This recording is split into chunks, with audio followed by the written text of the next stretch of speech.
Grazie signor Presidente. Io naturalmente non posso che associarmi a molte delle parole che sono state dette finora in questo che deve responsabilmente essere vissuto come un momento di unità nazionale a fronte di una grave emergenza. E permettetemi comunque una prima sottolineatura.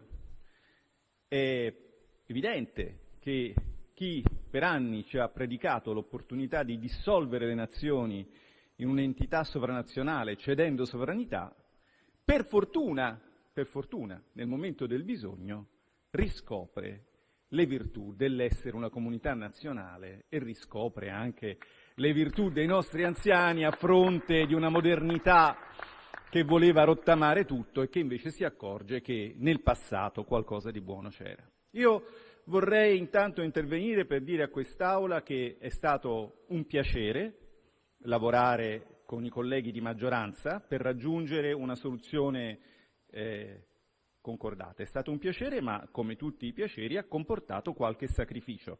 E quindi vorrei molto succintamente esporvi quale era la nostra, come l'ho chiamata scherzosamente, definita scherzosamente dal collega Ferrari, quale era la nostra base d'asta.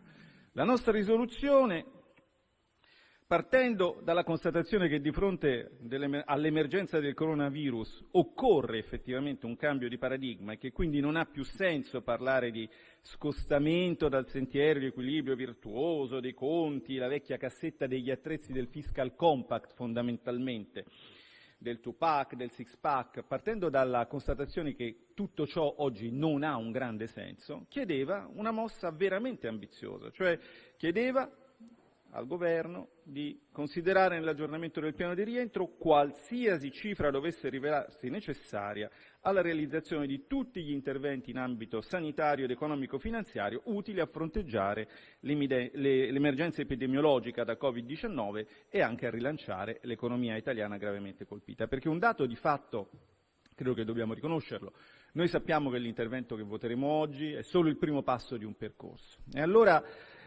ve lo devo dire con serenità ma anche con una certa amarezza, mi viene in mente in questo momento il titolo di un libro di uno storico, Philip Mirowski, che è una cosa del tipo in italiano: non lasciate che una buona crisi vada sprecata. Ecco, questa crisi avrebbe potuto essere una buona opportunità sotto il profilo tattico in termini di politica economica, ma anche una buona opportunità culturale. E io vedo che stiamo perdendo l'una e l'altra. Dal punto di vista della politica economica voglio ribadire qui quello che ho detto oggi al Ministro Gualtieri, che ci ha dovuto lasciare, e non gliene faccio certo un torto perché so quanto sia impegnato in questo momento, quello che ho avuto modo di dirgli in audizione oggi nelle commissioni congiunte, ovvero dovremmo apprendere dall'esempio dei cugini francesi che di fronte a uno shock di entità sostanzialmente comparabile a quello attuale fecero una bella cosa, partirono da un bel deficit del 7% e poi scalarono di mezzo punto l'anno. Perché questo? Perché nella assurdità delle regole europee cui qui ci si continua ad inchinare in un certo senso, è molto meglio fare così, perché se fai 7 e poi scendi, anno per anno la tua discesa viene valutata come uno sforzo positivo e quindi non vieni sanzionato. E al tempo stesso elimini l'effetto di isteresi, come dicono quelli tecnici. Siccome poi parlerò di scienza, ci tenevo a farvi capire che sono uno scienziato anch'io, una volta lo ero, elimini l'effetto di isteresi, cioè non parti da uno scalino più basso, perché poi il tuo potenziale sarà cifrato a quello scalino più basso al quale sei arrivato. Invece qua si continua, invece di partire alti e scalare, ad aggiungere un granellino alla volta, generando incertezza nei mercati, generando incertezza negli imprenditori. Questa era la nostra risoluzione. Io mi sono sentito dire nella riunione non di maggioranza, nella riunione di tutti quanti, grazie a Dio, la seguente frase: ma se noi prendiamo un impegno in bianco e poi i mercati... Allora io lì devo dire che ho un po' trasecolato, nel senso che forse noi dovremmo anche riappropriarci della dignità del nostro ruolo, cioè forse noi dovremmo fare il famoso scatto culturale, invece vedo che continuiamo ad inchinarci a dei feticci, per esempio i mercati. A noi non siamo assolutamente sospettabili, diciamo, di bolscevismo, no? O di essere dei fautori dell'economia pianificata, ma siamo anche quelli che sostengono che i mercati sono un fattore di progresso se sono regolati dalla politica. E mi sembra che oggi, piano piano, stiamo un pochino tutti arrivando a questa a questa conclusione.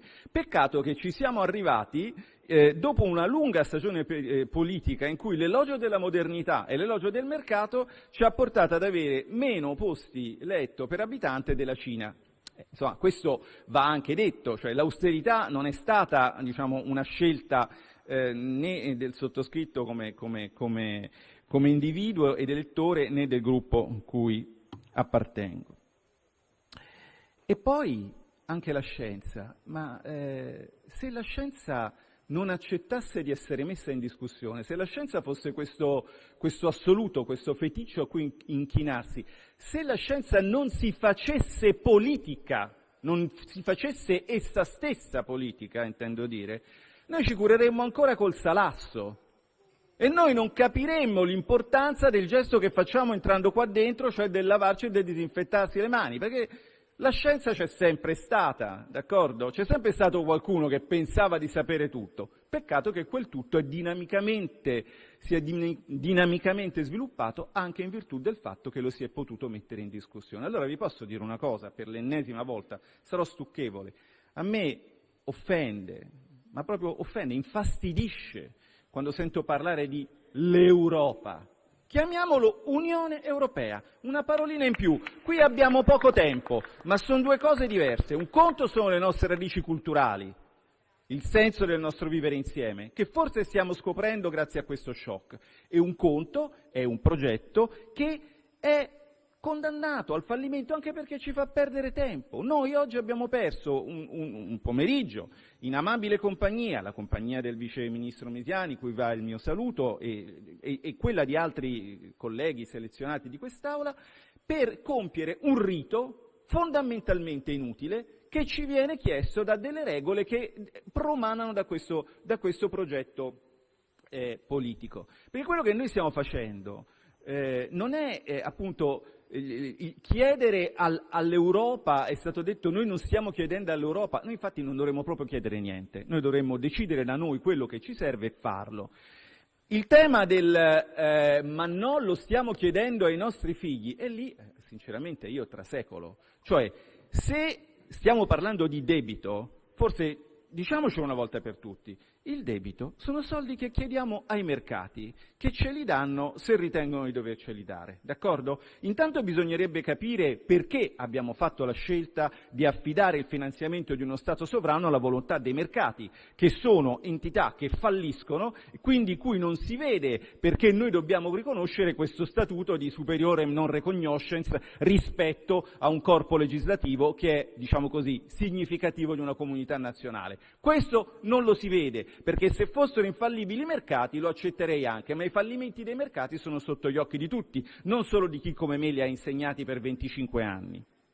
E poi questa storia delle generazioni future deve terminare, ma anche per un mero fatto culturale. Io non posso accettare che qua dentro continuiamo ad esprimerci come certi simpatici giornalisti d'avanspettacolo. Cioè il tema delle generazioni future non esiste se non nella misura in cui noi, a chi ci segue, lasciamo una pesante eredità di povertà e di smantellamento dello Stato sociale e di precarietà. Questo è quello che ci deve preoccupare rispetto alle generazioni future, questa è la nostra responsabilità, cioè il fatto di non esserci adoperati a sufficienza per garantire una crescita ordinata dell'economia di questo Paese. Questo era quello che volevo dirvi. Ci tenevo a dirvelo perché noi adesso voteremo la risoluzione di maggioranza, grazie signor Presidente, noi voteremo la risoluzione di maggioranza e lo faremo per senso di responsabilità e credo che fosse mio dovere darvi gli strumenti per apprezzare quanto è per noi il peso di questa responsabilità e quanto è lungo il percorso che abbiamo dovuto compiere per venire incontro al governo in questo momento così difficile per il nostro Paese. Grazie.